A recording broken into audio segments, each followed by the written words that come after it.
आजिर नूतन शब्द होची ACQUAINT। आपको आम उच्चारण करबा एक्वेंट एक्वेंट एक्वेंट रो अर्थ होची काहाकु किछि विषय जणाइबा किबा परिचय कराइबा। ओडिया रे अर्थ होची जणाइ देबा, अवगत कराइबा किबा परिचित कराइबा।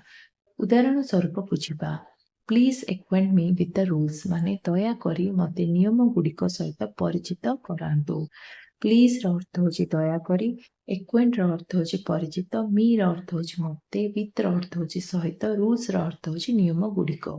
ଦ୍ୱିତୀୟ ଉଦାହରଣ, ହି ଏକ୍ୱେଣ୍ଟେଡ ହେୟାର ୱିଥ୍ ଦ ପ୍ଲାନ୍ ମାନେ ସେ ତାଙ୍କୁ ଯୋଜନା ସହିତ ପରିଚିତ କରାଇଲେ। ହି ର ଅର୍ଥ ହଉଛି ସେ, ଏକ୍ୱେଣ୍ଟେଡ ର ଅର୍ଥ ହଉଛି ପରିଚିତ କରାଇଲେ, ହେୟାର ର ଅର୍ଥ ହଉଛି ତାଙ୍କୁ, ବିତ୍ ର ଅର୍ଥ ହଉଛି ସହିତ, ପ୍ଲାନ୍ ର ଅର୍ଥ ହଉଛି ଯୋଜନା।